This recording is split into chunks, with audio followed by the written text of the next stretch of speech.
Take a look at this. So this is, I remember Greg was going to interview that mule, and so we got the video. Thank you again for. I guess they're concealing her identity. So what was your job? Like, what were you doing? Receptionist. So at some point, you were asked or sort of instructed, I guess, to start receiving people's ballots. I was just instructed to go ahead and receive ballots from various people, females mostly, and on Friday they would come and pick up payment. I assumed it was payments for what they were doing. So they would, during the week, they would bring them in at various times, and then you would pay them like all on a Friday. Is that kind of how it went? Yes. Interesting. And then I would get a call to find out how many ballots were brought in and if they were already pre-filled out first.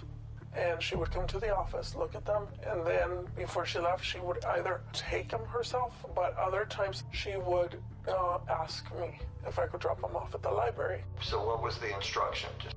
Just to drop them off. In the drop box? The drop box, the early ballots. Can you give me an idea of how many you personally put in the box? Hundreds? Could have been, yes. And was there a reason she wanted you to go to that drop box as opposed to maybe City Hall or something? There's no cameras. There's no cameras there. And she would want me to take it in the evening when it was dark also. Do you think this is widespread in Yuma County or elsewhere? I would say it is. So do you think that people you know in San Luis, they believe that their vote matters? I don't even think they know the meaning of what voting is. Do you personally think that the elections in San Luis are free and fair? No. They're fixed. They've been fixed. They already know, seriously, who is going to win the next election before it even happens. How do you think this affects the community, especially the Hispanic community, because it seems like they're preying on minorities?